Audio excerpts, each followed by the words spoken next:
अब्दुल्ला सलीम चतुर्वेद, अब्दुल्ला सलीम, इतना अब्दुल्ला सलीम गिरफ्तार। ये सन 2047 तक इस देश में इसको इस्लाम राष्ट्र बनाना चाहता था। चारों तरफ से फोन आने शुरू हो गया। अभी स्टेज पे बैठे बैठे 3 से 4 फोन आए, मैंने रिसीव किया और कई लोगों ने भेजा कि मौलाना क्या ये खबर सही है। मैंने कहा भाई ये कोई और है, उसकी खबर है और मेरी तस्वीर लगा दी है इसको और पॉपुलर करने के लिए। जब आदमी किसी को हाईलाइट करना हो तो वो कोई एक नाम ले लेते हैं ताकि उसको बर्निंग इशू बनाया जाए। तब उन्होंने कहा कि अपने आप को फेमस होना होगा। उन्होंने कहा कि मौलाना मेरा सवाल है, आप बाज़ाब्ता मेरे सवाल का जवाब दीजिए। मैंने कहा ठीक है, क्या सवाल है? उन्होंने कहा कि अज़-ज़िक्रा से मराद आपका कुरान भी हदीस भी है, लेकिन कुरान का हाफिज तो होता है, हदीस का हाफिज तो नहीं होता। अल्लाह हदीस की हिफाजत कैसे करता? कुरान की हिफाजत तो हाफिज की शक्ल में है, लेकिन हदीस की हिफाजत अल्लाह कैसे करता? Please can you tell me, जरा आप बताएंगे। हमने कहा कि भाई अल्लाह कुरान की भी हिफाजत करता है और अल्लाह हदीस की भी हिफाजत करता है। उन्होंने कहा कि कुरान की कैसे करता? मैंने कहा मैं हाफिज कुरान हूँ, आप बोलिए कहाँ से मुझे पढ़ना है, मैं इंशाअल्लाह पढ़कर सुनाऊंगा। और अल्लाह का बहुत बड़ा शुक्र है कि कुरान के हाफिज के साथ साथ आलिम दीन भी हो। एक आयत पढ़ोगे तो मतलब भी समझा सकता हूँ, उसके मसाइल क्या इस्तिंबात होते हैं, क्या ऑर्डर है, वो भी समझा सकता हूँ। और अगर आप ये कहोगे कि कुरान 7 लैंग्वेज में, इन्ना उन्ज़िलल कुरान वाला सबातु अहरूफिन, आप 7 लैंग्वेज में कुरान की जानकारी चाहते तो मैं वो भी पढ़कर बताऊंगा। मैं समय आशरा का कारी भी हूँ, बताओ क्या जानना चाहते हो? उन्होंने कहा कि नहीं वो तो ठीक है अपनी जगह पर, लेकिन ये बताइए कि हदीस की हिफाजत कैसे? हदीस की का हाफिज तो है ही नहीं, अल्लाह हदीस की हिफाजत कैसे करता? मैंने कहा उसकी भी हिफाजत करता है अल्लाह। बोला कैसे करता? मैंने कहा कॉपी पेंसिल लो। हमने कहा कि हदीस की सबसे बड़ी किताब कौन सी है? बुखारी है, उसके बाद मुस्लिम, उसके बाद और दीगर किताब हैं, अबू दाऊद है, तिरमिजी है, नसई है, इब्न माजा है, मुस्नद अहमद है। ये सारी किताब साहिह सित्ता 6 किताबें हदीस की, उनमें सबसे मोतबर और मुस्तनद हदीस की किताब। और भी हदीस की किताबें हैं, लेकिन जो मशहूर हैं, जो पढ़ाई जाती है मदरसे के अंदर में, वो 6 किताबें। और भी उनमें से सबसे मुस्तनद और मोतमद किताब बुखारी शरीफ है। बुखारी शरीफ की पहली हदीस है नियत वाली, इन्नमल आमालु बिन्नियात, अमाल का दारो मदार नियत पर है, अमाल का दारो मदार नियत पर है। Deeds will be judged by the intention. आपकी नियत कैसी है, आपके आमाल के का स्टेटस अल्लाह रिजल्ट आपकी नियत पर देता है। इन्नमल आमाल बिन्नियात बड़ी हदीस है, उनमें से एक छोटा सा टुकड़ा पहली हदीस है। तो हमने कहा कि देखो मैंने ये हदीस शरीफ, हदीस की हिफाजत उसके सनद से होती है, अल्फाज से नहीं, अल्फाज के हाफिज होने से नहीं, उसकी सनद से। इसको किसने रिवायत किया, किससे, इसने किससे इसकी नकल की, और इसका रावी कौन है, इसको रिवायत करने वाले किससे कौन है, उसकी जिंदगी कैसी है। हदीस की हिफाजत अल्लाह ऐसे करता। हाफिज हदीस भी तुमको बता दूंगा। तो हमने उनसे कहा कि मैंने ये हदीस शरीफ 31 वास्तों से, 31 सनद से मैंने नाचीज अब्दुल्ला सालिम सन 2011 में दारुल देवबंद से, दारुल देवबंद के प्लेटफॉर्म पर बैठकर वहां से 31 सनद के साथ जनाब मोहम्मद रसूलुल्लाह सल्लल्लाहु अलैहि वसल्लम से मैंने ये हदीस शरीफ पढ़ी 31 वास्तों के साथ। मैंने कहा कॉपी पेंसिल निकालो और लिखो। मैंने ये हदीस शरीफ पढ़ी मुफ्ती सईद अहमद साहब पालनपुरी रहमतुल्लाहि अलैह से। सन 2011 में शेख थे, कोरोना के जमाने में उनका इंतकाल हुआ। वो बहुत, उनका दर्स बहुत मकबूल हुआ करता था और तिरमिजी की उनकी सैकड़ों किताबें लिखी हुई है। तिरमिजी शरीफ पहले पढ़ाते थे, उसके बाद शेख नसीर के इंतकाल के बाद वो दारुल देवबंद के शेख अव्वल बने, शेख सानी शाह अब्दुल हक साहब बने।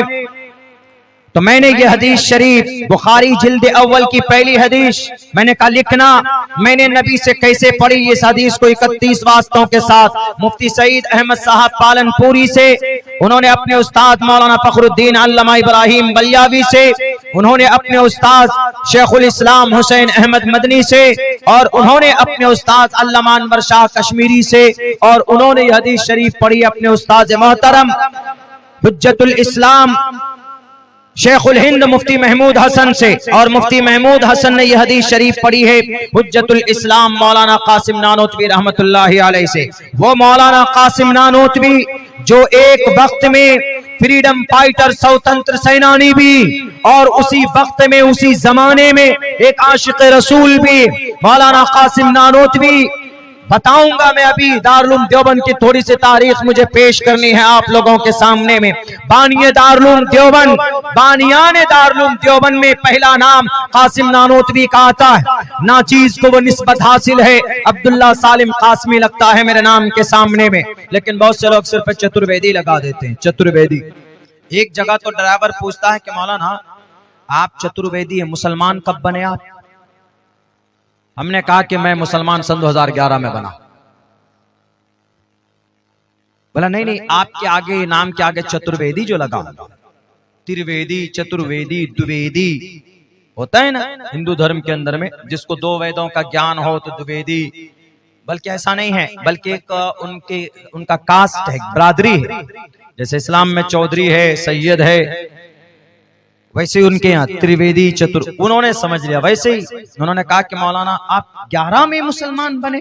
हमने कहा 11 में मुसलमान बनाओ। बोला बहुत ज्ञान है आपको इस्लाम के बारे में, और आपके अब्बा क्या थे? द्विवेदी थे कि कौन से उससे थे, ब्राह्मण थे कि ठाकुर थे? हमने कहा कि मेरे अब्बा बिल्कुल सच्चे ब्राह्मण थे, ब्राह्मण सच। बोला ब्राह्मण थे? वाह। हमने कहा ब्राह्मण मतलब ब्राह्मण, अरे सैयद बिरादरी के में से थे वो। तो कंफ्यूजन हो जाता है चतुर्वेदी। हालांकि मैंने कभी ये चतुर्वेदी, ये समझिए एक तरह का बहुत बड़ा बोझ है। फोन आते हैं बच्चों के, कई सारे स्टूडेंट बनना चाहते हैं, मौलाना I want to be in the future Chaturvedi, please tell me, हमें जरा बताइए कि कहाँ इसका सिलेबस है, कहाँ कोर्स कराया जाता है, चतुर्वेदी बनना है हमको, कहाँ पढ़ाया जाता है। हमने कहा अगर कहीं पढ़ाया जाता तो चारों तरफ चतुर्वेदी ही नजर आते। चतुर्वेदी का कोई कोर्स नहीं, और चतुर्वेदी कोई टाइटल है ही नहीं।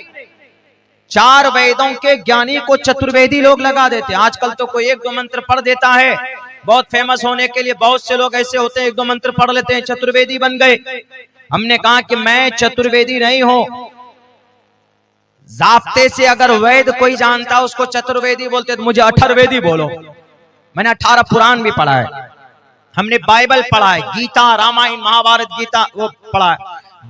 ये अहद जदीद अहद कदीम बाइबल के अंदर में मता, मरकस, लूका, यूहन्ना, बरनयास किताबें अवेलेबल है, पढ़ सकते हैं आप, कोई दिक्कत नहीं है, आप पढ़ सकते हैं। पढ़कर खुद ही अंदाजा लगाएंगे कि भाई इस किताब की क्वालिटी क्या है। तो ये कुछ नहीं, मुझे शौक हुआ दारुल देवबंद से फरागत के बाद मैं गया, प्रोफेसर साहब मिले, उन्होंने कहा कि तुम्हारे लिए फेवरेट टॉपिक है, जरा देखो। शुरू से मुझे तकाबुल अदयान का बहुत शौक था। दुनिया के अंदर में कितने धर्म पाए जाते हैं, कौन सा धर्म अच्छा है, किनकी किताब मुस्तनद है, किनका कल्चर सही है, उस चीज को देखने, उस पर हमारा रिसर्च था। तो उन्होंने कहा कि तुमको अगर पढ़ोगे, मेहनत करोगे, तो एक हिस्सा रह जाएगा, वो है हिंदू धर्म का। और हिंदू धर्म के असल ज्ञान प्राप्त करना चाहते हो तो संस्कृत लैंग्वेज सीखना जरूरी होगा। तब जाकर मैंने 6 महीने का कोर्स जुबान सीखने के लिए, संस्कृत जुबान सीखने के लिए उस्मानिया यूनिवर्सिटी हैदराबाद के अंदर में जाकर हमने वहां कंसल्ट किया। ये कोई कोर्स नहीं है, जुबान सीख कर पढ़ सकते। मेरे नाम के आगे कासमी लगना चाहिए, कासमी हजफ कर देते हैं, हटा देते हैं, चतुर्वेदी लगा देते हैं। क्यों? वैद पढ़ रहा है तो चतुर्वेदी। कासमी से बेहतर निस्बत चतुर्वेदी नहीं है। तो बहरकत ये वही मौलाना कासिम नानोतवी हैं। मौलाना कासिम नानोतवी दारुल देवबंद के बानी मौलाना कासिम नानोतवी ने यह हदीस शरीफ पढ़ी है अपने उस्ताद शाह अब्दुल गनी मुजद्दिदी से। उन्होंने यह हदीस शरीफ पढ़ी शाह मोहम्मद इसहाक देहलवी से। उन्होंने यह हदीस शरीफ पढ़ी है सिराजुल हिंद शाह अब्दुल अजीज मुहद्दिस देहलवी से। उन्होंने यह हदीस शरीफ पढ़ी अपने उस्ताद अपने अब्बा मोहतरम शाह मुस्नदुल हिंद शाह वलीउल्लाह मुहद्दिस देहलवी ने। शाह वलीउल्लाह मुहद्दिस देहलवी ने पढ़ी शेख अबू ताहिर कुर्दी से। उन्होंने इब्राहिम कोरानी कुर्दी से। उन्होंने यह हदीस शरीफ पढ़ी है शिन्नावी से। उन्होंने हदीस शरीफ पढ़ी है रमली से। उन्होंने यह हदीस शरीफ पढ़ी है ज़करिया अंसारी से। उन्होंने यह हदीस शरीफ पढ़ी है हाफिज इब्न हजर अस्क़लानी से। ये है हाफिज हदीस। 5 लाख हदीस कहा जाता है, 5 नहीं कई लाख, 1 लाख से कहीं ज्यादा हदीसें सनद के साथ इनको याद थी। 1 लाख से ज्यादा हदीसें हाफिज इब्न हजर अस्क़लानी रहमतुल्लाहि अलैह को।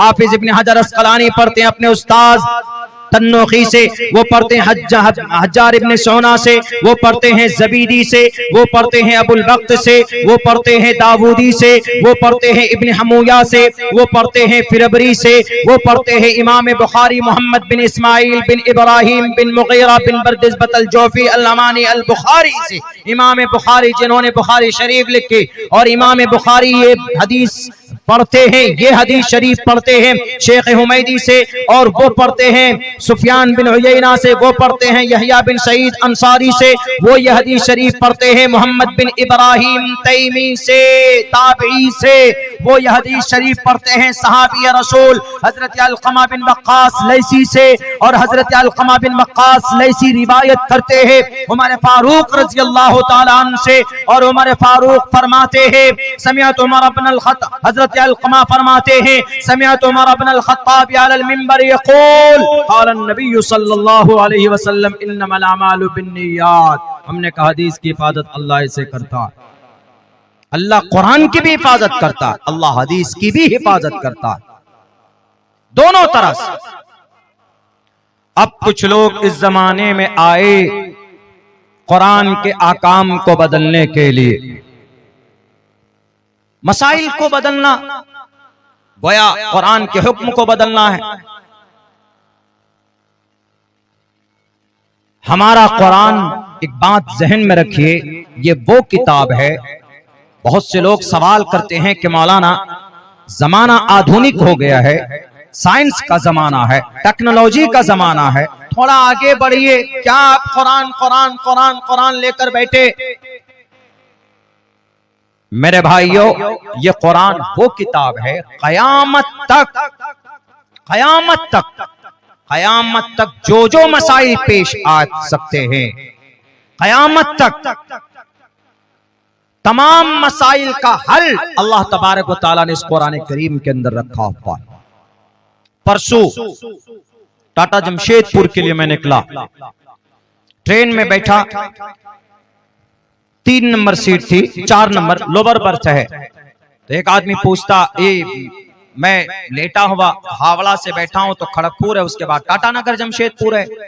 तो हम बैठे, तो वो आदमी क्या बोलता है, लेटे नींद लग गई, आंख लग गई, नींद आई। तो वो आदमी आया खड़गपुर में, वाके कहता है कि मौलाना हंस के बोलता, उसकी एक आदत बहुत अच्छी लगी, हंस के बोलता, हंस के, मौलाना जरा आप पैर समेट लें, ये 4 और 5 नंबर सीट हमारी, 6 और 5 नंबर। हमने कहा कोई बात नहीं, बैठिए आपकी। बैठ गए। 10 या 15 मिनट के बाद मेरा पैर उनकी पैंट में टच किया, तो क्या बोलता है, मौलाना थोड़ा पैर लग रहा है आपका।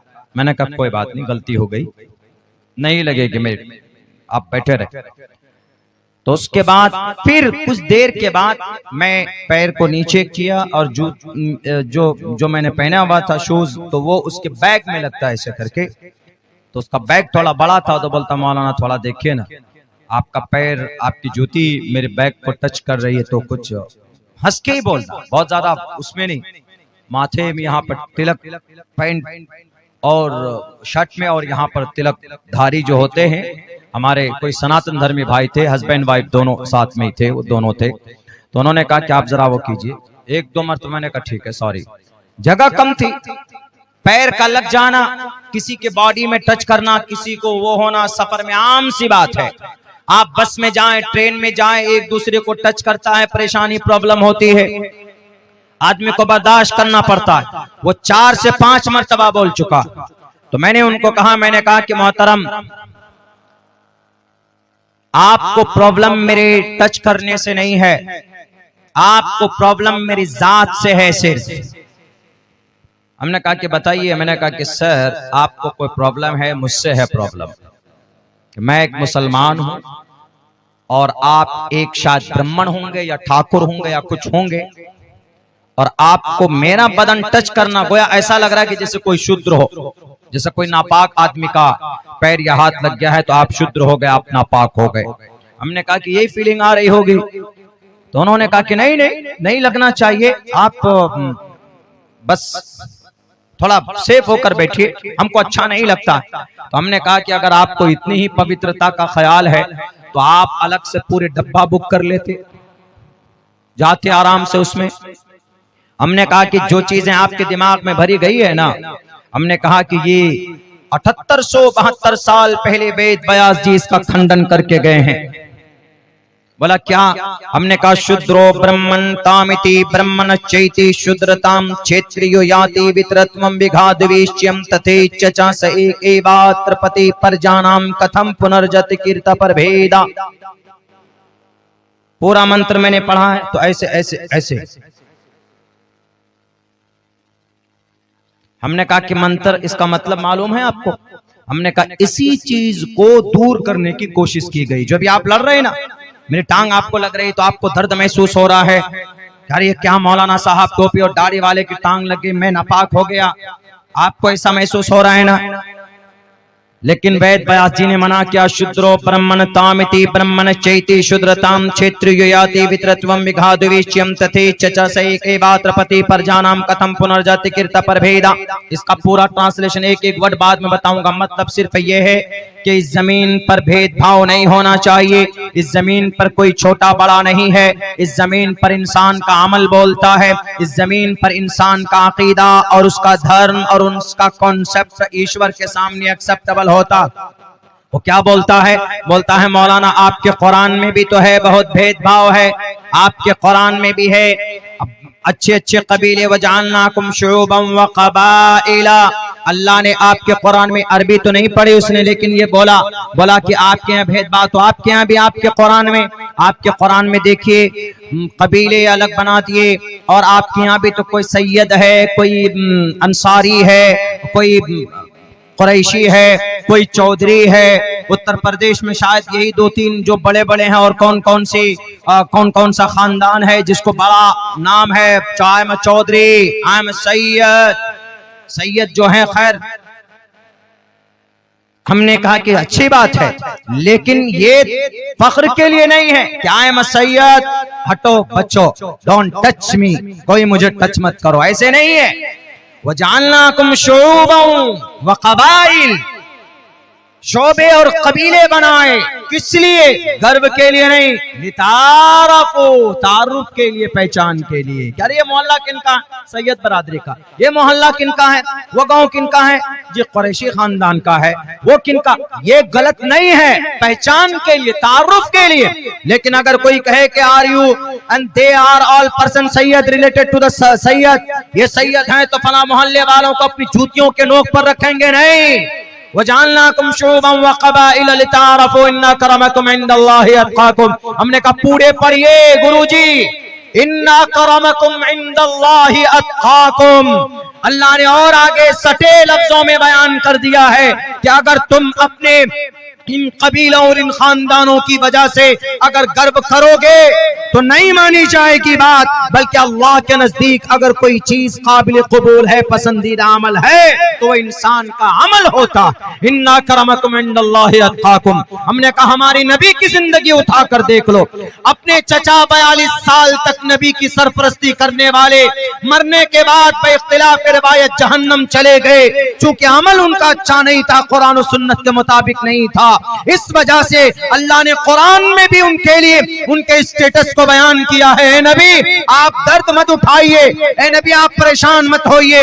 इन्नका ला तहदी मन अहबब्त वलाकिन्नल्लाह यहदी मन यशा। अल्लाह के बगैर, अल्लाह की मशीयत के बगैर आप किसी को हिदायत नहीं दे सकते। नबी के दादा का, आप अलैहिस्सलाम के दादा का इंतकाल 8 साल की उम्र में हो जाता है।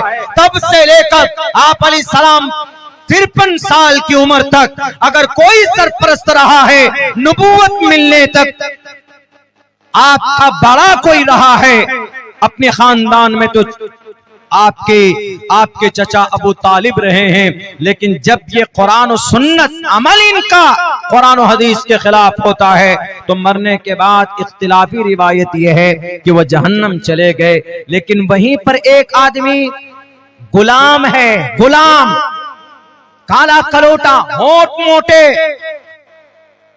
रात में नजर ही नहीं आए कि इंसान है कि जिन्नात है। अगर पूरे इंसानों की तारीख में अगर लिस्ट तैयार की जाए तो सबसे बदसूरत इंसान अगर कोई हो सकता है तो वो उसका नाम आता, उसका नाम बिलाल हबशी रजी अल्लाह ताला अन्हु। कहां के थे? हबशा के। कौन सा कबीला, खानदान कौन सा, नहीं मालूम। भाई मकाम क्या है दुनियावी लेवल पर? गुलाम है, पिट रहे हैं, जिस्म में सुराख किया जा रहा है, पत्थर डाला जा रहा है, रेत पर लिटाया जा रहा है, कोई मकाम नहीं, जो आता लात मारकर चला जाता है। लेकिन जब अमल अच्छा होता है, यही गुलाम चलता है मक्का की गलियों में, चलने की आहट सुनाई देती है जन्नतुल फिरदौस में। हमने कहा कि गुरुजी ये है इस्लाम। हमने कहा कि आपके यहां भी जायज नहीं है कि अगर कोई आदिवासी दलित है उसकी बेटी की इज्जत को लूटो। यही कानपुर शहर 5-6 रोज पहले का मामला है। 2 बेटी नाबालिगा छोटी भट्टे में काम करती थी, मजदूर, उनके बाप भी वहीं पे रहते थे। उन 2 बच्चियों का रेप किया गया। उनसे पहले ब्लैकमेल करते थे और उसके बाद उनको, उन दोनों बच्चियों ने फैसला किया कि अब हमें इस दुनिया में इंसाफ नहीं मिलने वाला है। अपने आप को दरख्तों से फांसी के फंदे पर लटका लिया। उसके बाप से मीडिया वालों ने पूछा कि आपकी बेटी के साथ ऐसा क्यों हुआ? उन्होंने कहा कि साहब हम परेशान हो गए, हमारी बच्ची परेशान हो गई। तब आखिर में जाकर उन बच्चियों ने मजबूर होकर यह कदम उठाया होगा। मेरी बच्ची ने सुसाइड नहीं किया, बल्कि इनको सुसाइड करने पर उकसाया गया, मजबूर किया गया। मेरी दोनों बच्ची है, मेरे लिए सहारे मेरे बेटे नहीं है, ये दोनों बच्चियां थी और ये बच्चियां बालिग भी नहीं। ये पैसे वाला तुर्रम खान ठेकेदार, ईंटों के ठेकेदार, ये वीडियो बनाकर मेरी बेटियों को ब्लैकमेल करता था और जब चाहे तब रात को उनकी इज्जत के साथ खेलता था। हमारी बच्चियां शिकायत लेकर पहुंची कि इंसाफ दीजिए। जब उन्होंने तहकीक की कि भाई कौन करने वाला है, कहां कोई ठेकेदार है, पैसे वाला है, इंसाफ के दरवाजे बंद हो गए, कहीं से कोई इंसाफ नहीं मिला। मैं अपनी बेटी की पर होने वाले जुल्म के लिए, इंसाफ के लिए दर दर मैं न्यायपालिका क्या कार्यपालिका तक गई। कार्यपालिका डिस्ट्रिक्ट का सबसे बड़ा सिस्टम होता है, डीएमएसपी कैप्टन, कप्तान, वहां तक पहुंचे हम, कोई सुनवाई नहीं हुई। क्यों? क्योंकि ब्लैकमेल करने वाले वो थे, उद्योगपति थे, वो दबंग थे, वो डॉन थे। नतमस्तक हो गई दुनिया इन बच्चियों को अपनी जिंदगी मुक़य्यद होते हुए देखी। इसलिए इन बच्चियों ने सोचा कि जिस समाज में बेटियों का इंसाफ, बेटियों के साथ इंसाफ ना हो, वहां पर जिंदा रहने का कोई हक नहीं बनता। इन दोनों बच्चियों ने सुसाइड कर लिया। है कोई इंसाफ उन बच्चियों के लिए? दुनिया वालों बताओ, तुम्हारे पास है कोई सिस्टम? नहीं है। आज भी जिसको तुम पुरानी किताब बोलते, उठाओ किताब सूरे नूर को। कुरान कहता है कि इन बच्चों को इंसाफ मैं दूंगा।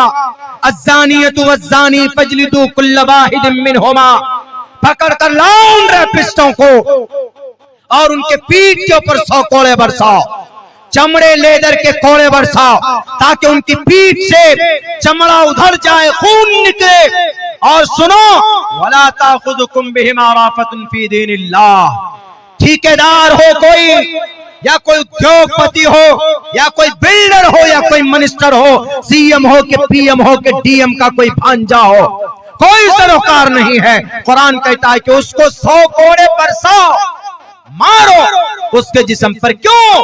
किसी बेटी की इज्जत पर हाथ कैसे डालता? और गरीब बच्ची हो तो और उसकी प्रोटेक्शन बढ़ जाती है। भारत का संविधान भी कहता है, आर्टिकल नंबर 21 उठाओ, गवाही देने वालों अपनी बेटियों को कि बेटी पढ़ाओ बेटी बचाओ। ये नहीं होता है, जुबान में सिर्फ तुम्हारी आवाज है, अमली एतबार से तुम खोखले हो, सिर्फ औरतों की इंसाफ की बात करते हो। सच में अगर औरतों को इंसाफ किसी ने दिया है तो हमारे कुरान ने दिया। हमारा कुरान कहता पकड़ कर लाओ, वला ताखुजुकुम बिहिमा राफतुन फी दीनिल्लाह, और सजा देने में कोई कॉम्प्रोमाइज नहीं होता है ना। दुनिया में कोर्ट गए, अरे ये तो डीएम साहब का भांजा है, ये तो मंत्री जी का बेटा है, ये तो सीएम साहब का कोई दूर का रिश्तेदार है, फौरन फोन पे फोन, पैरवी ऐसी चलती अंदर अंदर कि चीख कर चिल्ला कर पीड़ित परिवार मर जाए, आग लगा ले, इंसाफ नहीं मिलता। लेकिन कुरान के नजरिए में आओ एतराज करने वालों, हमारा कुरान कहता है कि कोई भी हो मुजरिम, कोई भी हो जानी, वला ताखुजुकुम बिहिमा राफतुन फी दीनिल्लाह, अल्लाह की शरीयत में कोई कॉम्प्रोमाइज नहीं। अगर अब्दुल्ला सालिम करेगा तो उसको भी सजा मिलेगी, अगर कोई मुफ्ती करेगा उसको भी सजा मिलेगी, अगर कोई सीएम का बेटा होगा उसको भी सजा मिलेगी, अगर कोई ठेकेदार होगा उसको भी सजा मिलेगी। और सुनो, बंद कमरे में सजा नहीं, सजा ओपन मिलनी चाहिए, ताकि पूरे लखनऊ के चौराहे पर घंटा घर पे सजा दो। या तो मोमिनीन की कैद है, लेकिन ओपन सजा मिलनी चाहिए, ताकि कल तक यह आवाज हर घर तक पहुंचे।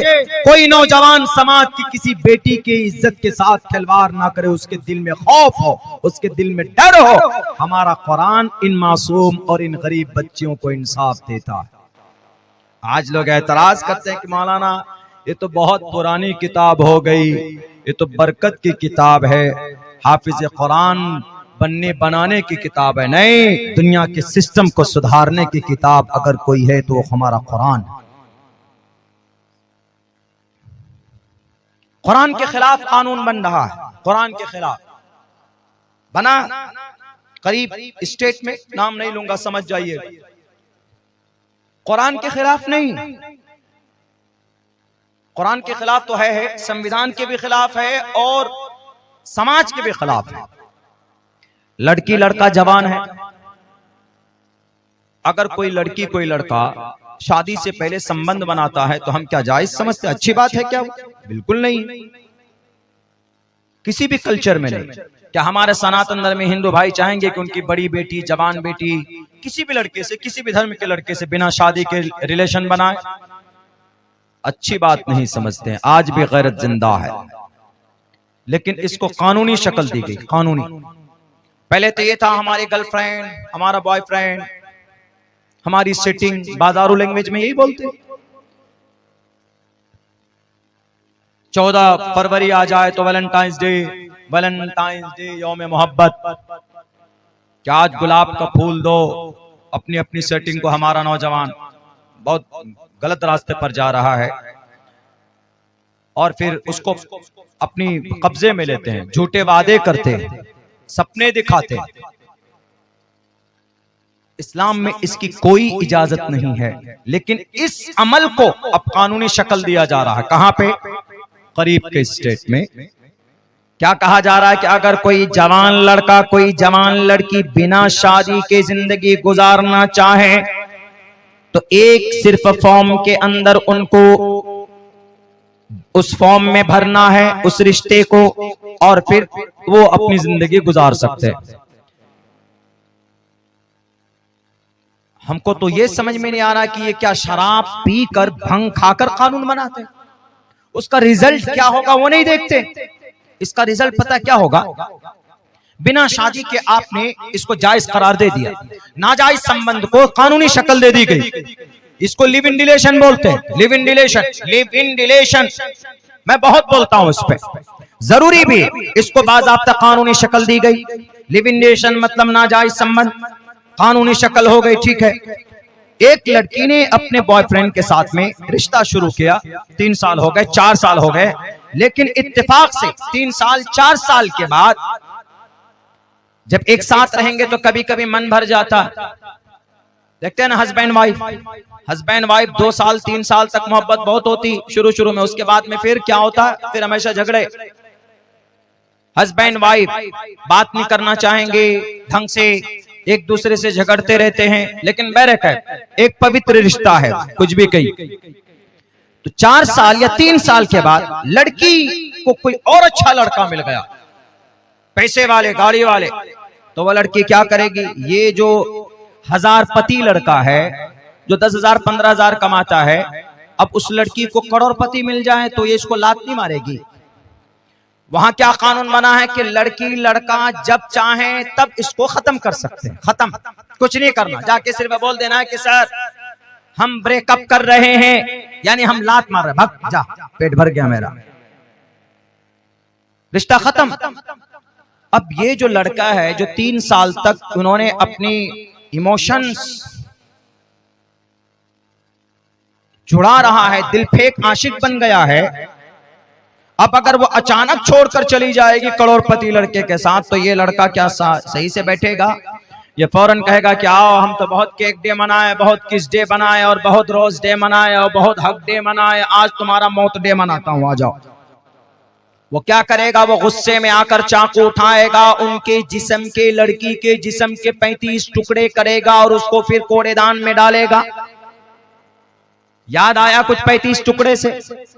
दिल्ली के अंदर मोहम्मद आफ्ताब और श्रद्धा, इसी रिश्ते का, इसी जिसको कानूनी शक्ल दिया है भंग खाने वालों ने, उसी का नतीजा था। चलिए और भी खतरनाक सूरत हाल सामने आ सकती। मुंबई के अंदर लड़का इंजीनियर है, अब उस लड़के ने एक किसी धर्मशाला, किसी कोई शाला, कोई यतीम खाने से कोई गरीब बच्ची थी, माँ बाप नहीं थे, उसके जवान हो गई, वहां से उस इंजीनियर साहब का उस लड़की से सेटिंग हो जाता है।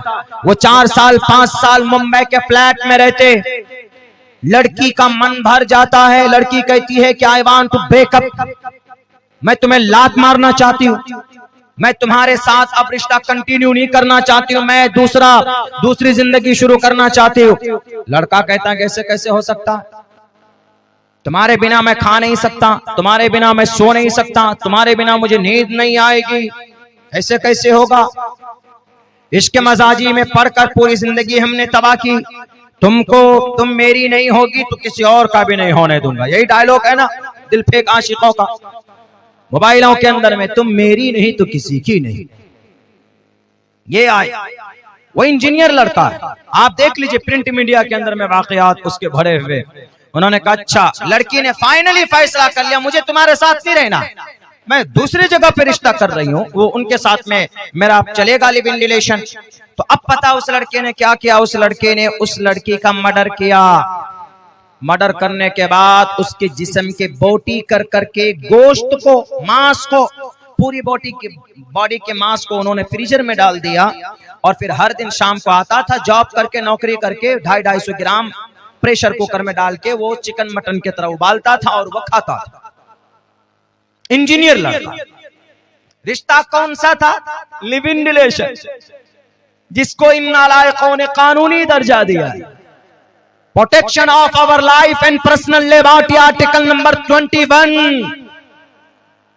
सीएम साहब पढ़िए, बेटी को इंसाफ देना है तो कार्यपालिका को स्ट्रांग करो, कानून बनाने से नहीं होगा, सिस्टम को अपडेट करो, करप्शन नहीं होना चाहिए, घोटाला नहीं होना चाहिए, सिस्टम को अपडेट कीजिए। किसी बच्ची का रेप होता है तो 90 दिन में उनके रेपिस्ट को कैफरे किरदार तक पहुंचाओ, ये तारीफ की बात होती। आपने तो ऐसा कानून बनाया जिसका ऑलरेडी पहले से गलत रिजल्ट मौजूद है, और फिर कहां डायरेक्ट कुछ समझ में नहीं आता है, जब बातें अच्छी होती है तो डायरेक्ट दारुल के तरफ चले जाओ, कुरान जहां पढ़ाया जाता वहां चले जाओ। नहीं जी, यहाँ तो गजबे की तैयारी हो रही है, ये तो गजवा है और गजबे हिंद की तैयारी कर रहे हैं दारुल देवबंद। अरे उम्मुल मदारिस है, दारुल देवबंद ने गजबे की तैयारी नहीं की, अलबत्ता दारुल देवबंद ने इस देश को आजाद कराने की तैयारी की थी, दारुल देवबंद ने। और आज भी अल्हम्दुलिल्लाह दारुल देवबंद से इस देश की वफादारी वहां पर समझाई जाती है, अपने कुरान और अपनी शरीयत की रक्षा के लिए, हिफाजत के लिए आज वहां तालीम दी जाती। तुम लाख एजेंसियां बैठा लो दुनिया वालों, लाख तुम प्रोपेगेंडे अपना लो, लेकिन दारुल देवबंद को बदनाम नहीं किया जा सकता है। दारुल देवबंद को कुरान के नाम पर, दारुल देवबंद को गजबे के नाम पर। मेरे नौजवानों, यहाँ एक मैसेज है आप सबके लिए, उस पर अमल करना बहुत जरूरी। दारुल देवबंद के ताल्लुक से गलत अफवाहें हैं, गलत नॉलेज। दारुल देवबंद की बुनियाद क्यों डाली गई, शायद आप में से बहुत से लोगों को पता ना हो। और गज़वे हिंद है, गज़वे हिंद को क्यों अभी बेस बनाकर उस पर कार्रवाई की बात की जा रही। नीयतें कुछ भी हो, हम नहीं उससे कोई लेना देना, लेकिन हमारे अंदर जो अच्छाई है, हमारे कुरान में जो भलाई है, हमारे शरीयत का जो इंसानों की भलाई के लिए जो पैगाम है, हमें उसको आम करने की जरूरत है।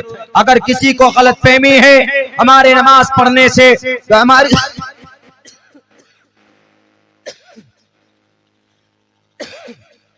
तो हमारी जिम्मेदारी बनती है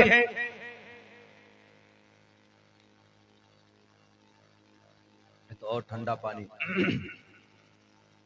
अगर हमारी शरीयत के ताल्लुक से किसी को गलतफहमी होती है तो उसको ओपन करना, उसको एक्सप्लेन करना, this is our great responsibility, हमारी जिम्मेदारी बढ़ जाती।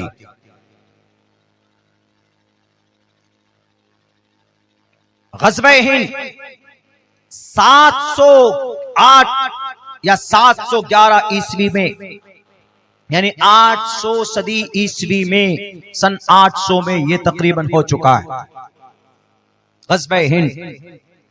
अभी क्या कह रहे हैं, उछल उछल कर गज़वे हिंद की तैयारी चल रही है, इस देश को मुस्लिम राष्ट्र बनाने की तैयारी चल रही है, ये बातें चल रही। क्या ये बात बिल्कुल परफेक्ट है? एकदम झूठी बात है, बेबुनियाद बातें। इसीलिए कहा श्री कृष्ण जी ने, बहुनाम जन्मनामन्ते ज्ञानवान माम परपद्यते वासुदेवा सर्वमिति समहात्मा सुदुर्लभः। इंसान महात्मा बनता है, इंसान बड़ा बनता है, इंसानों के बीच में क्वालिटी आती है किससे? ज्ञान से, एजुकेशन से, नॉलेज से, तालीम से, वैदी बनने से, वेद पढ़ने से, हिस्ट्री पढ़ने से, तारीख पढ़ने से।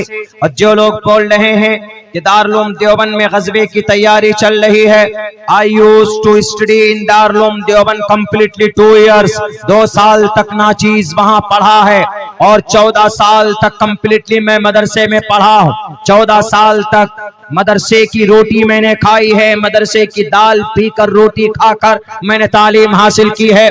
मैं बबांगे दुहल ये बात कह सकता हूँ कि दारुल देवबंद ने किसी भी मदरसे के अंदर नेशन के खिलाफ, मुल्क के खिलाफ, अपनी जमीन के खिलाफ, अपनी शरीयत के खिलाफ कोई बात नहीं बताई जाती। और रही बात ये कि गज़वे हिंद है क्या, गज़वे हिंद मेरे नौजवानों आपको भी पता होना चाहिए। गज़वे हिंद मोहम्मद बिन कासिम अस्सक़फ़ी रहमतुल्लाहि अलैह 17 साल का एक योद्धा, 17 साल का एक मुजाहिद, 17 साल का एक बहुत बड़ा कमांडर इन चीफ, 17 साल का वो कमांडर इन चीफ, भारत का एक बहुत बड़ा बादशाह था जिसका नाम था राजा दाहिर।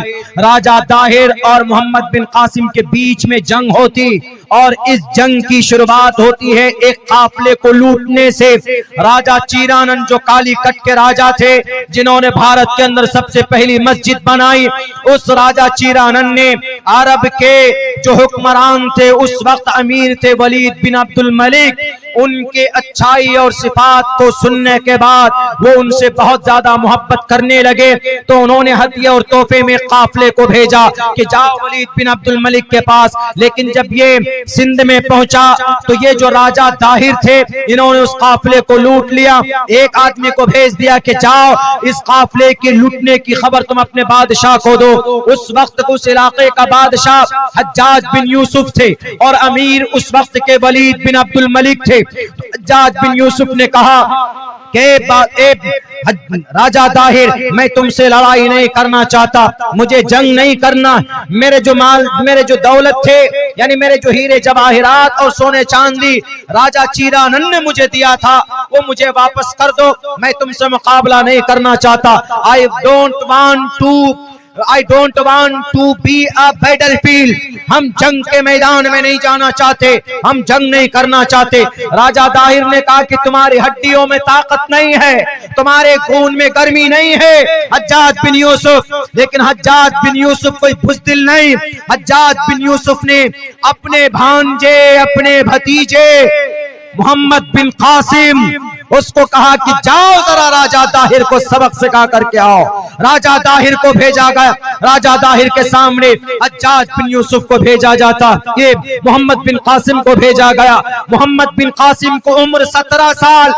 आज हमारे बच्चे 17 साल की उम्र में न तो नमाज के फराइज से वाकिफ होते, न कुरान करीम की आयत पढ़ना जानते, न सूरह फातिहा इन नौजवानों को मालूम होता। सिर्फ एक चीज, सोशल मीडिया में हमारा जवान अपनी जवानी को तबाह बर्बाद कर रहा। जिन हाथों के अंदर कुरान के पारे होने चाहिए, उन हाथों में आज मोबाइल के बड़े बड़े एंड्रॉइड मोबाइल का सेट थमा दिया गया।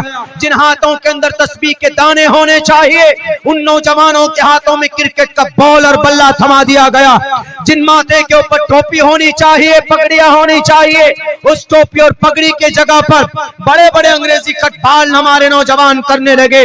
नौजवानों, जब तुम्हारी जवानी तबाही की तरफ जाए तो अल्लाह की तरफ से मदद नहीं आती, क्योंकि आप कौम की रीढ़ की हड्डी है, आप इस मिल्लत की तकदीर है। जाओ देखो, 5000 जवानों ने सर पे कफन बांध कर अल्लाह का नाम लेकर सीने में हाफिज कुरान, हिफ्ज कुरान, कुरान को महफूज करके, अगर इसराइल को किसी ने घुटने टेकने पर मजबूर किया है, अगर आयरन डोम को अगर किसी ने मट्टी के तरह बनाया है, तो वो हमारे गजा पट्टी के 5000 जवान है। पता है कौन? एक तरफ सारी टेक्नोलॉजी के अंदर मशहूर, पूरी दुनिया के अंदर अपनी ताकत का लोहा मनवाने वाले इसराइल, लेकिन अगर उसको किसी ने शिकस्त दी है तो उन नौजवानों का नाम 5000 गजा पट्टी के नौजवान है, और 5000 में से 3000 हाफिज कुरान है। नौजवानों, जब आप मैदान में आते हो, संविधान की भी हिफाजत होती है और आपकी शरीयत की भी हिफाजत अल्लाह आपके जरिए करवाता। तो मोहम्मद बिन कासिम आए, 17 साल। हमारा 17 साल का बच्चा तो कमर ढिलाता, डांस करता, सलमान खान, शाहरुख खान, पठान, ये वो, IPL, 20, वर्ल्ड कप, क्या क्या, ये सब चीज आपके लिए रोल मॉडल नहीं है। मोहम्मद बिन कासिम आए, 17 साल का यंग। मोहम्मद बिन कासिम को देखकर राजा दाहिर, गज़वे हिंद क्या है वो बता रहा। गज़वे हिंद, मोहम्मद बिन कासिम अस्सक़फ़ी को देखकर राजा दाहिर कहता है कि you are look like my child, तुम तो मेरे बच्चे की तरह दिख रहे हो कासिम, तुम मुकाबला करोगे। मेरे भाइयों, ज्यादा लंबी बात नहीं होगी, बस बहुत मुख्तसर करके, चूंकि 1 बजने वाले। तो उन्होंने कहा कि तुम मुझसे मुकाबला करोगे। कहा कि क्यों नहीं कर सकता, बच्चा दिख रहा, हाइट कम है, फाइट बहुत ज्यादा। हाइट पे मत जाओ, मेरी फाइट पे जाना। तुमको अगर यकीन नहीं आता, भेजो तुम्हारा कौन वो खली है, भेजो भेजो, देख लेते। सबसे बड़ा योद्धा को भेजा, जाओ जरा इसका काम तमाम करके आओ। बहुत उछल रहा, 5000 लश्कर लेकर आए, सिर्फ 5000 लश्कर। राजा दाहिर बैठा अपनी गद्दी पे, सिंहासन पे, और उधर से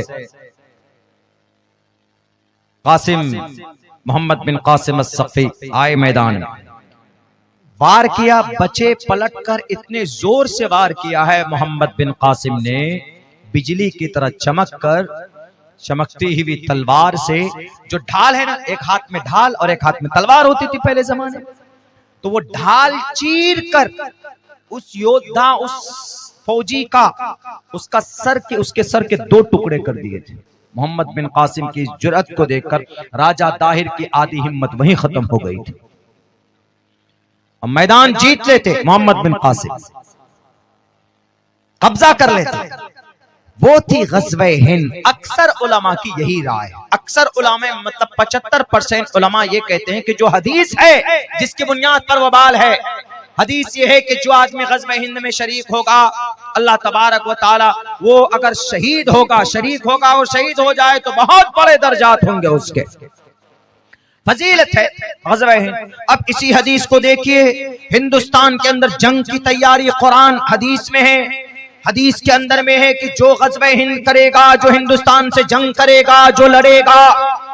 और यह हदीस के ऊपर किसी ने सवाल किया था सन 2009 में, तो वहां के दारुल इफ्ता में फतवा दिया गया कि हाँ भाई इसकी ये फजीलत है, ये बशारत है। उसको दारुल को हारे हाथों ले लिया कि दारुल देवबंद से ग़ज़वे हिंद के लिए मुजाहिदीन पैदा किए जाते। झूठे हो, नालायक हो, तुम्हारी नाखानदगी की वजह से नॉलेज मुकम्मल नहीं है, गलतफहमी है। इसलिए श्री कृष्ण जी बार बार चीख कर कहते हैं, तस्मात् शास्त्रम परमाणम तिकारिया अकारिया व्यवस्थितो ज्ञात्वा शास्त्रा। शास्त्र को पढ़ो, कोई बात समझ में ना आए, ये मीडिया वाले तुम्हें उलझा दें तो गिनातवा शास्त्रा, शास्त्र को उठाओ। ये बेज़मीर बेईमान मीडिया वाले जो न्यूज दिखाने होते दिखाते नहीं थी, पेट में घुसा के रखते, और जिसको नहीं दिखाना होता है, मेंढक ने कितनी फीट छलांग लगाया, इसको दिखाएंगे, और वहीं पर किसी का मर्डर हो जाएगा तो नहीं दिखाएंगे। दिल्ली के अंदर में जो 41 नौजवानों की टनल के अंदर फंसा हुआ अपनी जान हथेली पर रखकर मोहम्मद वकील ने, दुनिया गवाह है, अमेरिका के टेक्नोलॉजी फेल होने के बावजूद वहां के इंजीनियर ने नतमस्तक हो गए कि हम नहीं बचा सकते 41 लोगों को जो टनल में, 41 लोगों को जो टनल में फंसे हुए थे उत्तराखंड के अंदर। अगर अपनी हथेली जान पे, अपनी जान को हथेली पर रखकर अगर किसी ने 18 घंटे पैर के पंजों पर खड़े होकर अगर अपनी हथियार से अगर किसी ने उन 41 लोगों की जान अगर किसी ने बचाई, तो उस शख्स का नाम अल्लाह बचाने वाला है। लेकिन अल्लाह ने अगर किसी को यमदूत बनाकर भेजा है, अगर किसी को सबब बनाकर भेजा था, तो उस फरिश्ते का नाम वकील हसन था, जो दिल्ली का रहने वाला था। उसके घर पे बुलडोजर चलाते हुए शर्म नहीं आई। जानवरों के नाम पर तुम घरों को तोड़ते हो, इंसानों के घर नहीं बना सकते, तो घर तोड़ने का तुमको अधिकार नहीं होता। बेटियों के रेपिस्टों को बचाते हो, अगर तुम नहीं हो, तुम्हारे अंदर शक्ति नहीं है, तो छोड़ दो कुर्सियां। तुम अगर नहीं कुछ अच्छा कर सकते, उन लोगों को कुर्सी पर आने दो जो इस देश का भला करना चाहते। कहां गूंगे और बहरे हो गए जो कल तक बड़े कहते थे हीरो है, यमराज आ गया है, यमदूत है ये तो वकील हसन, उसका घर तोड़ दिया गया। पेपर होने के बावजूद जिसने 41 जानें बचाई, 18 घंटे टनल के अंदर घुसकर, अमेरिका से कई करोड़ रुपए की मशीन आई, गया टाइम फिश। अब क्या करना जी, समझ में नहीं आ रहा। बुलाओ वकील को, फिरोज खान को, मुन्ना को बुलाओ। रेड माइनर आए, उन्होंने कहा कि हम बचाएंगे जी, जहां अमेरिका फेल हो जाए वहां हमारे भारतीय योद्धा काम आते हैं, वहां वकील हसन का नाम आता है। वकील हसन कहता है कि फिक्र मत करो जी, हम करते। गए, उन्होंने खोदना शुरू किया अपने हाथों से, 18 घंटे मुस्तकिल बिना खाए और पिए टनल के अंदर घुसकर उन्होंने सुरंग बनाया। और फिर 31 लोगों ने अगर किसी की सबसे पहली शक्ल देखी तो उस उम्मीद का नाम वकील हसन है। कोई नहीं आया। तो इसीलिए कहा जाता है कि तस्मात् शास्त्रम परमाणम तिकारिया अकारिया व्यवस्थितो ज्ञात्वा शास्त्र विधानोकम। ज्ञात्वा शास्त्रा, शास्त्रों के मुताबिक देखो ना कि भाई क्या है। अगर किसी ने कोई किसी से पूछे कि भाई मौलाना, हम अगर आपसे पूछें कि यहाँ से कश्मीर कैसे जाते हैं, रास्ता क्या है जाने का, तो आप कहेंगे कि भाई यहां से बस पकड़े, वहां से ट्रेन पकड़े, वहां से वो पकड़े, तो क्या आप मुजरिम हो जाएंगे? नहीं होंगे। ऐसे ही दारुल देवबंद से किसी ने मसला पूछा, सवाल पूछा कि भाई ग़ज़वा हिंद है क्या, तो उन्होंने बताया कि ग़ज़वा हिंद का ये मतलब है, और ये तकरीबन अक्सर उलमा के नजदीक ये 800 ईस्वी में हो चुका है। यहां तक कि हमारे मुफ्ती अबुल कासिम साहब ने भी इसको एक्सप्लेन किया, हो गया है जी, उसका अब नहीं है कुछ भी, हो चुका है। क्लेरिफिकेशन देने के बावजूद भी नहीं जी, अंदर में तैयारी चल रही है। कहां अंदर में? बेटियों की रेप करने वाले लोग जो अंदर में रेप करते हैं, तहखानों में, दारुल देवबंद में ऐसा नहीं होता। दारुल देवबंद में अगर कोई लेडीज घुसेगी तो बिना बुर्के के नहीं घुस सकती है दारुल की चार दीवारी के अंदर में। अब बात करते हो तो बहरकैफ मोहम्मद बिन कासिम ने राजा ताहिर से मुकाबला किया। वो उसी जंग को, उसी लड़ाई को ग़ज़वा हिंद कहा जाता है। और ग़ज़वा वैसे उमूमन इस्तिलाह में उस लड़ाई, उस जंग को बोलते हैं जिसमें अल्लाह के नबी अलैहिस्सलातु वस्सलाम बनफ्स नफीस बजाते खुद शरीक हुए हों जिस जंग में, उसको ग़ज़वा बोलते हैं। और आप अलैहिस्सलाम 27 ग़ज़वात में शरीक हुए, उनमें से 9 में लड़ाई की नौबत आई। वो जब होती, जब जरूरत पड़ने पे, जैसे इंडिया की लड़ाई चीन से हो जाती, इंडिया की लड़ाई पाकिस्तान से होती रहती, कारगिल की लड़ाई भी होती रहती, जरूरत पड़ने पे 2 मुल्क लड़ते रहते। जैसे आज लड़ाई यूक्रेन स्पेन के अंदर लड़ाई हो रही, और ये जालिम जो 55,000 टन बारूद बरसा चुका है गजा पट्टी में बिना बात के ही, लेकिन उसका कोई हल निकलता है?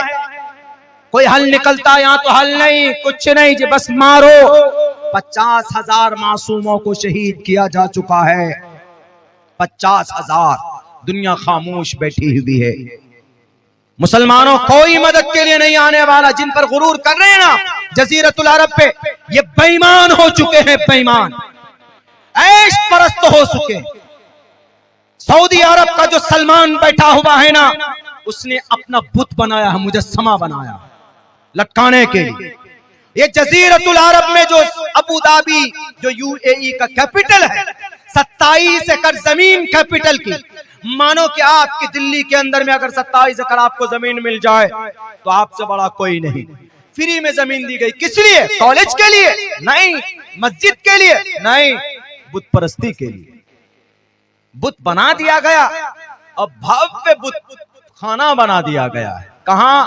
जजीरतुल अरब, यूनाइटेड अरब अमीरात, दुबई, जिसका खूबसूरत बड़ा शहर है। तो इसीलिए इनके ऊपर मत जाओ। आपकी मदद और आपका साथ कोई दे सकता है तो अल्लाह तबारक व तआला ही है, जो आपको कभी नहीं छोड़ेगा। इसीलिए दुनिया की तरफ ललचाई हुई निगाह मत देखो, ये तो बेईमान लोग हो चुके। ऐयाशी में जिंदगी इनकी गुजर रही। आप अपने ईमान को मजबूत कीजिए और नॉलेज हासिल कीजिए, खामोश मत रहिए, जुल्म के खिलाफ बोलिए। आप तन्हा वो कौम है जिसका धर्म भी बोलने की इजाजत देता है और संविधान भी बोलने की इजाजत देता है। अल्लाह के नबी की हदीस है, कलिमतु हक़्क़िन इंद सुल्तानिन जाइरिन अफ़ज़लुल जिहाद। बेहतर जिहाद यह है कि आप जालिम बादशाह के सामने हक बात बोले। भारत का संविधान भी कहता है कि all citizen shall have the right, all citizens shall have the right and to freedom of speech and expression. अपनी बात लोगों के सामने रखने का अधिकार आपको भारत का संविधान देता है। अगर आपके दारुल देवबंद के लिए कोई कहा जाता है कि दारुल देवबंद ग़ज़वा हिंद की को मुकम्मल करने के लिए इसकी बुनियाद डाली गई, तो इसकी थोड़ी तारीख आपके सामने पेश कर रहा। दारुल देवबंद की बुनियाद रखने के मकसद, उनके अगराज सिर्फ 2 थे। एक तो इस्लाम की हिफाजत और दूसरा इस देश को आजाद करना। इस्लाम की हिफाजत किससे? हिंदुओं से नहीं। जिस वक्त इस देश के अंदर बादशाह थे कौन? औरंगजेब। उनसे पहले अकबर और भी बादशाह थे, मुगल इंपेरर। तो अकबर की बीवी का नाम, एक नाम बीवी की मरियम जमाई, और औरंगजेब की बीवी का नाम मसीहुन निसा। और 2 बादशाह हैं जिनकी बीवी थी। इन चारों बादशाह की एक एक बीवी थी जो क्रिश्चियन थी। और जब बर्तानिया से क्रिश्चियन यहाँ पर आए थे, बर्तानिया से क्रिश्चियन थे जो अंग्रेज थे, वो इस देश को इंग्लिस्तान बनाना चाहते थे। लॉर्ड मैकाले ने कहा था कि हम भारत के अंदर सब पूरे भारत में हम क्रिश्चियनिटीज का झंडा गाड़ना चाहते। लड़ाई कब्जा करने के बाद अपने धर्म की तबलीग में लग गए, लेकिन जब 1842 के अंदर एक बड़े आलिम दीन ने देखा, उस जात का नाम, उस शख्सियत का नाम शाह वलीउल्लाह मुहद्दिस देहलवी रहमतुल्लाहि अलैह, जब उन्होंने देखा इधर भी क्रिश्चियन इधर भी क्रिश्चियन, क्रिश्चियन का एक कॉलेज बनाया गया, पुष्प कॉलेज कलकत्ता के अंदर। और कलकत्ता के अंदर वहां एक जगह है हुबली, वहां से उन्होंने अपनी तहरीक शुरू की। जो गरीब मजदूर लोग थे, पैसे देकर उनको क्रिश्चियन बनाया जाता था। आज जो भारत के अंदर क्रिश्चियन है, ईसाई है, ये उन्हीं की मेहनत का नतीजा, उन्हीं लोगों का कि भाई वो लोग इस देश में हर एक नौजवान को क्रिश्चियनिटीज के अंदर तब्दील करना चाहते थे। मौलाना शाह वलीउल्लाह मुहद्दिस देहलवी ने देखा कि अगर इनके सामने में इस्लाम और शरीयत की बात नहीं पेश की गई तो पूरे भारत के अंदर ये क्रिश्चियनिटीज को आम कर देंगे, इस्लाम का जनाजा निकल जाएगा। उन्होंने किताब लिखनी शुरू की, फतहुर रहमान। उन्होंने कुरान करीम का एक तर्जमा किया क्रिश्चियन के अगेंस्ट में। लेकिन शाह वलीउल्लाह का इंतकाल होता और वहीं पर अंग्रेज से दीन की हिफाजत भी करनी और इस मुल्क को भी बचाना है, तो दीन की हिफाजत के लिए फिर शाह अब्दुल अजीज मुहद्दिस देहलवी मैदान में आए, शाह वलीउल्लाह के बेटे। उन्होंने तफसीर लिखनी शुरू की, इस्लाम की हकानियत वाज़ेह हो जाए और मुर्तद्दीन जितने भी मुर्तद हो रहे हैं उन नौजवानों को समझाया जाए और फिर इस्लाम को बचाया जाए। और फिर इस्लाम की इस देश की हिफाजत के लिए जिहाद का फतवा दिया।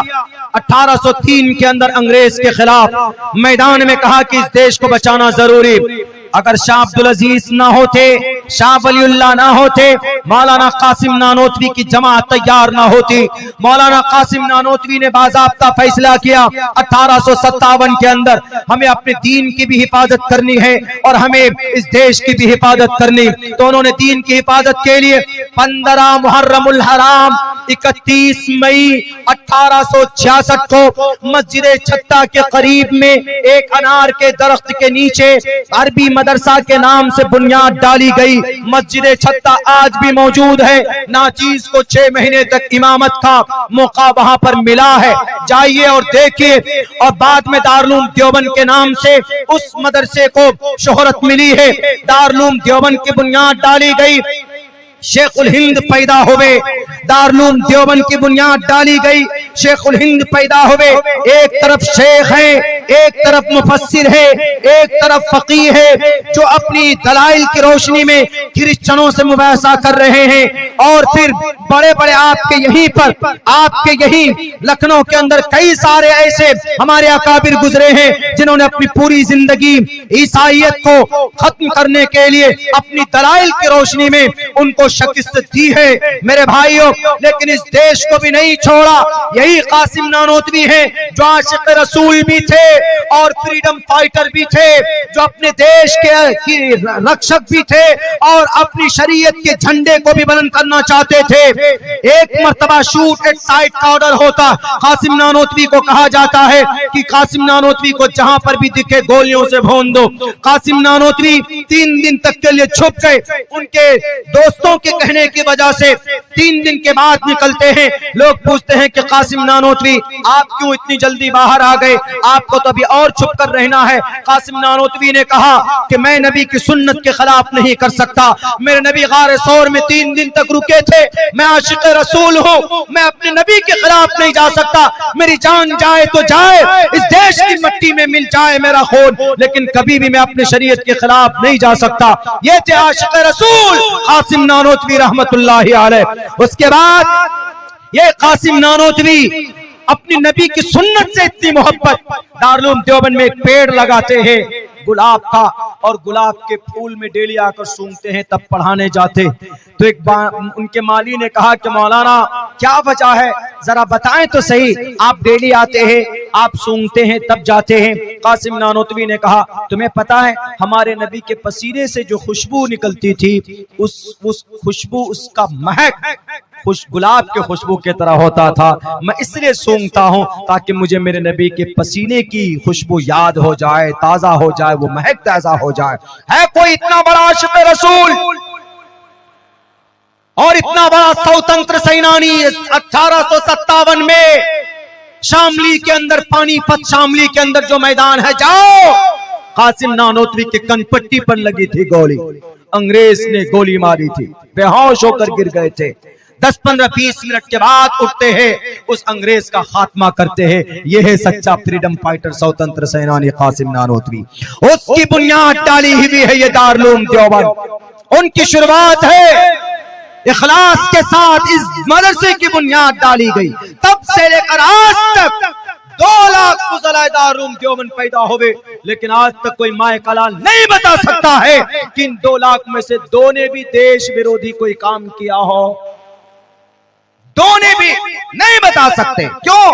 दारुल देवबंद में जितनी शरीयत से मोहब्बत बताई जाती है, उतनी ही इस देश के अमन के लिए दुआ भी की जाती है।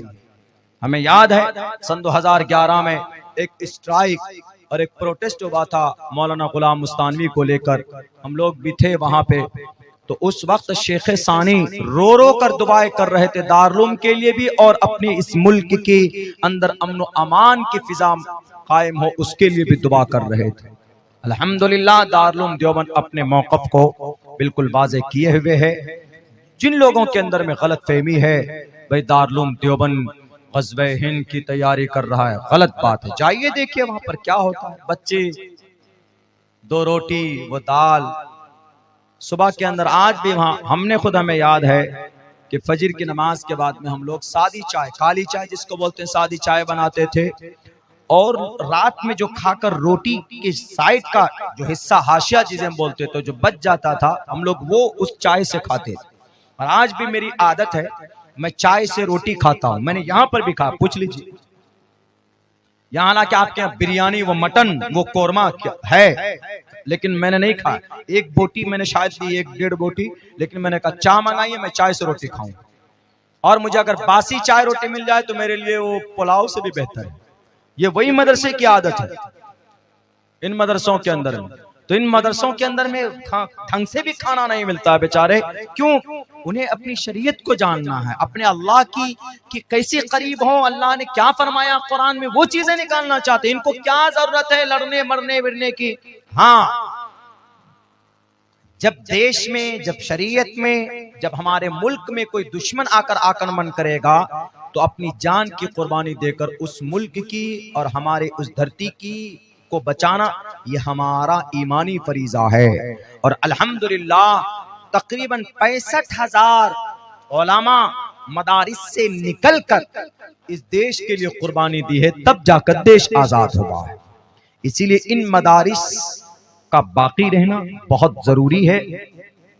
हमारे इस मुल्क के अंदर वफादारी सच्ची और कहीं सिखाई जाती है तो हमारे मदारिस के अंदर। आज देखिए आपके मदरसे के अंदर में अल्हम्दुलिल्लाह एक हाफिज कुरान बना है, एक नहीं बल्कि और बनने चाहिए। इस मदरसे को और आबाद कीजिए आप लोग, और खुद से जाकर चंदा दीजिए मदरसों में, खुद से पेशकदमी करके। ये नहीं कि हमारे मौलाना साहब, कारी साहब, मोहतमिम साहब आएंगे तब, नहीं। मैंने शायद कहीं तकरीर की थी इधर लखीमपुर के तरफ में कि कुरान एक ऐसी किताब है जिस पर अमल करके यहूदी ताकतवर बन गए हैं। आपके कुरान के पैटर्न को अपनाया है यहूदी ने, वरना यहूदी से ज्यादा जलील कौम कौन है? कोई नहीं। 2000 साल तक गुलामी की, बच्चों को जिबा करके खून पीने वाली कौम है ये। अभी से नहीं, इसीलिए इसको किसी मुल्क ने कबूल नहीं किया, ना बरतानिया ने, ना जर्मनी ने, ना इटली ने, ना फ्रांस ने, बल्कि हिटलर ने तो 6-6 लाखों को गैस में डालकर मारा इसी बुरी आदत की वजह से। लेकिन आज दुनिया की बेताज बादशाह कौम बनी हुई है। ये क्यों? आपके कुरान के पैटर्न को अपनाया। वक्त होता तो मैं बताता कि कुरान की किन बातों पर उन्होंने अमल किया। और फाइनली मुफ्ती सईद साहब फरमाया करते थे, जो शरीयत पर अमल करेगा, अगर काफिर भी होगा ना, उसको दुनिया में अच्छा रिजल्ट जरूर देता है अल्लाह उसको। और फिर यहूदी को तो यकीन है कि कुरान गलत नहीं है, अदावत की वजह से वो नहीं मान रहे हैं। अदावत की वजह से हमारी मूसा को क्यों नहीं दी गई ये किताब, हमारी बिरादरी में से क्यों नहीं आया, बनी इसराइल में क्यों नहीं आया, बनी इस्माइल में क्यों आया? ये तशद्दुद है। वरना जितना कुरान को ज्यादा बेहतर यहूदी समझते हैं, शायद हम भी नहीं समझ पाते। इसीलिए उन्होंने लफ्ज इक़रा से अमल शुरू किया। लफ्ज इक़रा से कि इकरा सबसे पहला पैगाम है अल्लाह का, इकरा का मतलब पढ़ो। तो यहूदियों ने सोचा कि भाई अब अगर पढ़ेंगे तो तब्दीली आएगी, तो उन्होंने टॉप 100 यूनिवर्सिटी का लिस्ट निकालिए, तो सबसे ज्यादा पढ़ा लिखा कोई है इस वक्त आज की तारीख में तो यहूदी मिलेगा। तो लफ्ज इकरा पर किसने अमल किया? यहूदियों ने किया। हमारे ये जजीरतुल अरब के तुर्रम खां शेख लोग, ये तो ऐस परस्ती में मर गए, डूब गए। यहूदियों ने इनके गर्दन पर कदम रख दिया, इनके गर्दन पर। मैं ये नहीं कहता कि भाई आप यहूदी को फॉलो कीजिए। यहूदी एक मजलूम कौम, 2000 साल तक मॉब लिंचिंग होती रही, गुलामी करते रहे 2000 साल तक। सिर्फ 75 साल में इन्होंने अपनी तकदीर ऐसी बदली है कि आज इन यहूदियों के गर्दन तक किसी का हाथ नहीं पहुंच सकता है। इतने ताकतवर हो गए। सिर्फ 1.5 करोड़ है पूरी दुनिया में, और मुसलमान कितने हैं? 1.5 अरब। सबसे ज्यादा दौलत अल्लाह ने किनको दी? जजीरतुल अरब को। जजीरतुल अरब में बार बार बोल रहा हूं, जजीरतुल अरब में 10 कंट्री है। सऊदी अरब भी है, यूनाइटेड अरब अमीरात भी है, यूएई, ओमान है, बहरीन है, कतर है, ये सब ये जजीरा है ऐसे करके। सबसे ज्यादा दौलत अल्लाह ने पूरी दुनिया के अंदर अगर कहीं पर दी है खजाना, तो जजीरतुल अरब में है। कौन सी दौलत है? सोना चांदी, जमीन से, पेट्रोल, गैस, डीजल, सब कुछ वहीं से होता है ना। तो इनसे बड़ी दौलत तो है नहीं दुनिया के अंदर कोई। अमेरिका, इसराइल कहां से पेट्रोल खरीदते? कहां से? वहीं से तो खरीदते। लेकिन अल्लाह तबारक व तआला ने इनको दुनिया की ऐसी मोहब्बत दे दी है कि दिल के अंदर का, हदीस में ना वहन डाल दिया, वहन, मौत से डर, नहीं बोल सकते कुछ, गूंगे बहरे, उन पर कब्जा किया यहूदियों ने। इकरा पर अमल किया, इकरा पर। दुनिया अपनी मुट्ठी में करनी हो, कोई भी इज्जत वापस करनी हो, तो तालीम हासिल कीजिए, अपने बच्चों को तालीम दीजिए। और शरीयत की तालीम तो जरूरी है। शरीयत की तालीम के लिए मदरसा जरूरी है, और मदरसे को खुशहाल बनाने के लिए हर आदमी का मदरसे का मेंबर बनाए। हमारे उस्ताद चंदा करने नहीं जाएगा, हमारे असातिज़ा पढ़ाएंगे। आप लोग तरतीब बनाइए। जब महीने में 2000, 2500, 3000 रुपए का मांस, मछली, मटन खा सकते हैं, तो क्या 200 रुपए की हम रसीद नहीं बना सकते महीने में? अगर एक गांव में अगर 100 रुपए भी दे, अगर 1000 आदमी है या 500 आदमी है, तो हमारे असातिज़ा की तनख्वाह आराम से निकल सकती है, आराम से। लेकिन नहीं करते। महीने में जाएंगे, रमजान में जाएंगे, चंदा भी रमजान में देख लीजिए, रसीद लेकर पसीने बहते हैं बेचारों के, भूखे प्यासे दौड़ते हैं। इसीलिए अल्लाह तबारक व तआला ने जब मोहब्बत कम हो जाती है, किसी नियामत की नाशुक्री होती है, तो अल्लाह आहिस्ता आहिस्ता छीन लेता है। देख लीजिए आसाम में 1382 मदरसे में ताले लगा दिए गए, प्राइवेट मदरसों में। बोर्ड के मदरसे तो बहुत पहले बंद कर दिए गए। इन यहूदियों से सीखने की जरूरत है। यहूदियों ने कुरान को से लिया, हमको तो कुरान से सीखने की जरूरत है, लेकिन यहूदियों से प्रेरणा लेने की जरूरत है। सबक इक़रा पढ़िए। दूसरे नंबर पर उन्होंने मेहनत की किससे? तिजारत। जो अल्लाह के नबी ने 15 साल की उम्र से लेकर 40 साल की उम्र तक तिजारत की। हमारे जवान के पास पैसा हो जाए ना 50,000 रुपए, 50,000 रुपए हो गया। अरे सेल्फी सबसे बढ़िया कौन से मोबाइल का है? ओप्पो का। फोन करेगा दोस्त के पास, अरे यार बेहतर कैमरा किसका है? कोई कहता वीवो का, कंफ्यूज हो जाता। अरे छोड़ो, हम आईफोन ले लेंगे। 50,000 कैश जमा कर दो, बाकी 1.5 लाख 1 लाख रुपए का EMI कराना। उसी में 50,000 रुपए से आप कोई छोटा मोटा कारोबार शुरू कर सकते हैं, कुछ ना कुछ तो कर सकते हैं, इन्वेस्टमेंट कर सकते हैं, जो जायज तरीके बहुत से हैं फील्ड में। महाराष्ट्र की तरफ हमने देखा है, कई जगह पर कई तरीके, 2-2.5 लाख रुपए दीजिए महीने के अंदर में, जो भी प्रॉफिट आएगा, जो भी एक आदमी मेहनत करता है कि जब आप पैसे मार्केट में लगा दें, लेकिन वो भी लेता है कि ठीक है मैं ये पैसे आपके, मैं जिम्मेदार हूं, आप मुझे दे दीजिए 2.5-3 लाख रुपए, बाकी जो भी होगा इससे जो भी मुनाफा आएगा, जितना भी आएगा महीने में, 10 रुपए आएगा तो 5-5 ले लेंगे, 20 रुपए आएगा तो वो मुतय्यन नहीं होती मुनाफे, बल्कि जो भी मुनाफा है आपस में दोनों मिल बांट लेंगे।